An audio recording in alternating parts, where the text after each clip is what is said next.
What's up everybody, Matt Maran here for another quick drive video. So this time I am in the Audi S5 Sportback.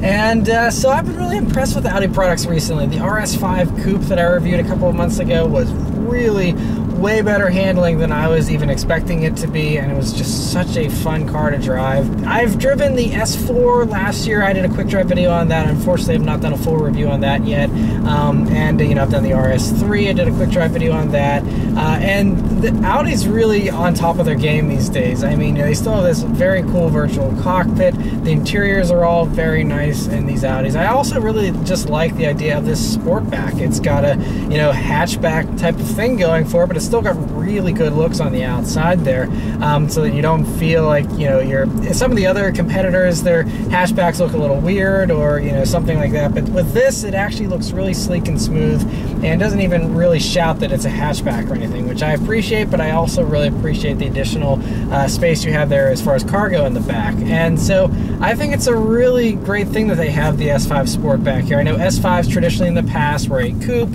and this isn't a coupe, but it's still, I think, is very cool that they have it. And a few things I'm noticing right off the bat here, going over some bumpy roads currently at some lower speeds, is, you know, it's a very smooth ride. But Audis, you know, they do communicate with you a little bit more. You know, it's not buttery smooth. There isn't, you know, as much fluff as you get in some of the others.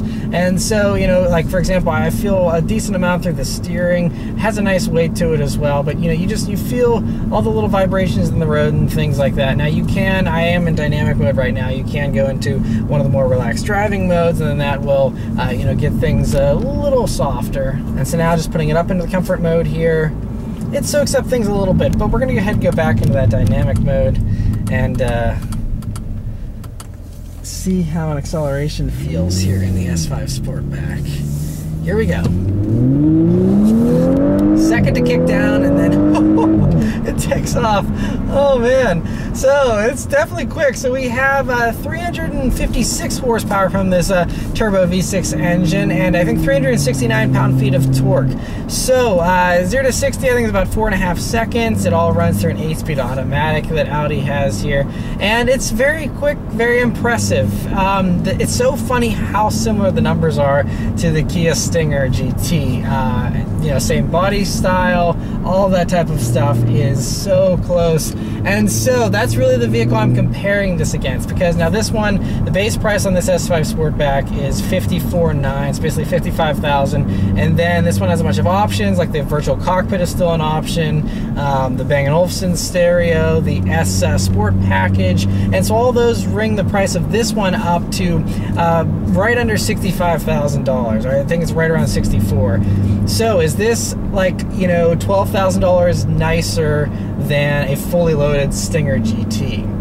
Some parts of the interior, if you're really obsessed with materials and stuff, there are a few. I like the thicker stitching and a few of the things, but honestly, I prefer, like, you know, this still uses a controller, and, you know, I'm not a huge fan of those controllers. I wish that things were touchscreen, and Audi is going to touchscreen in other models, so I'm sure that'll be remedied soon, but currently the S5 Sportback does not have a touchscreen. So things like that are a little harder to use. You know, Apple CarPlay isn't as natural since you have to spin a controller wheel instead of just touching what you want to use. All those types of things. But I do love, it does feel light. I think Audi's, that's the thing that's been striking me the most in the past year or two here of all the newest Audis that I've driven, at least the S ones, is they just feel so much lighter than they used to. They used to just be a little more nose heavy and not quite as athletic. Now it's just, you're sitting nice and low, everything feels nice and flat as far as the handling of the vehicle goes, and it just feels really, really good to use. But we're going to go ahead and go put it into the manual mode here, try out these pounds. I like that exhaust too, it sounds really good. Here we go. Little burps on the upshift sound good. And the shifting is pretty responsive. Still not ZF 8-speed fast, but very, very close to it. And, you know, right up there is one of the best automatics, I think, outside of the ZF. But it just feels really good. Now, it has been raining this morning, and so the roads are a little slick in some areas, so I can't really push it as much as I would like to. but the little bit that I am able to do, it just, it feels really, really good. But it's tough between this and the Stinger GT. Which one feels better? Now, I obviously have spent at this point basically two full days of driving nonstop, and then a full week in the Stinger GT as well. So a lot of drive time in the Stinger GT, and this is like my first 10 minutes in the S5 Sportback. So really hard to compare with such a limited amount of time here in the S5. But I do have to say, it feels really, really good though. It feels so good. I think I can say right off the bat, this feels lighter than the Stinger GT. The Stinger GT, when you go into those corners, you feel the weight a little bit more than I think you do with the S5 Sportback. Other than that though, steering is a little heavy here in the Audi, which I appreciate.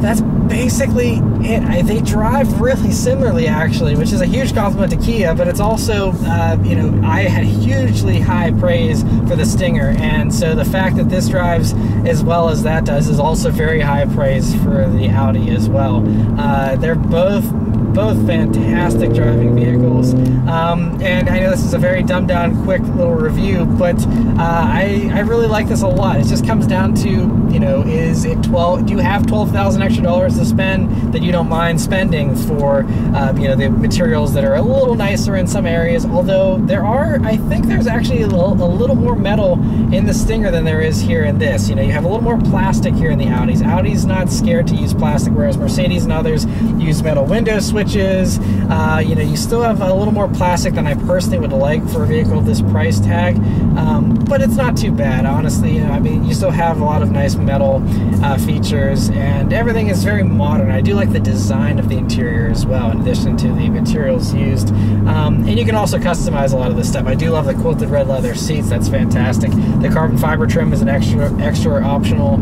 thing that I personally would probably do without, because I don't have a huge carbon fiber fetish like a lot of people these days do.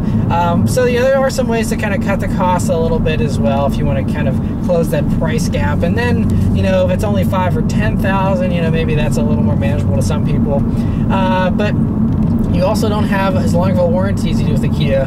That's, another thing if we're going to cross-shop the two.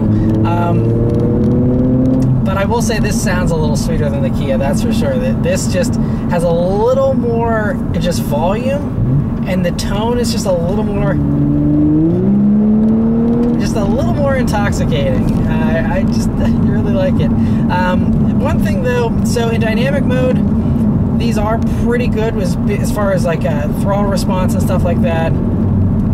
But I do wish that things were a little bit more responsive in some ways. There's just like a lot of tip-in on the throttle before you really start getting action from it. There is a little bit of turbo lag still too as well, so that isn't completely gone.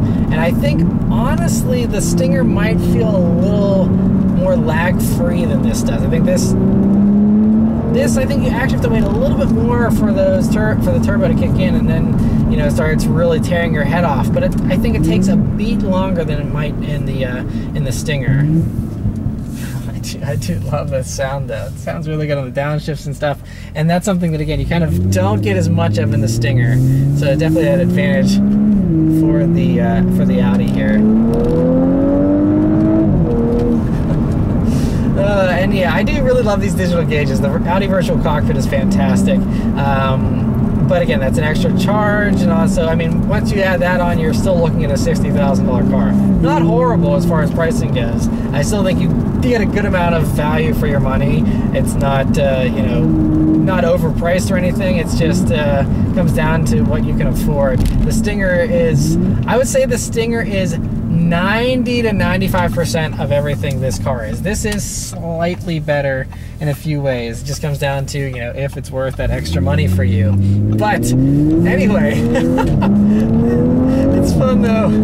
So anyway, a huge thanks to Audi for bringing this vehicle to the Waffle Rally that I'm at currently here. Thank you guys very much for watching this quick drive. There'll be many more of these to come, and I'll see you guys on the next one. Take care.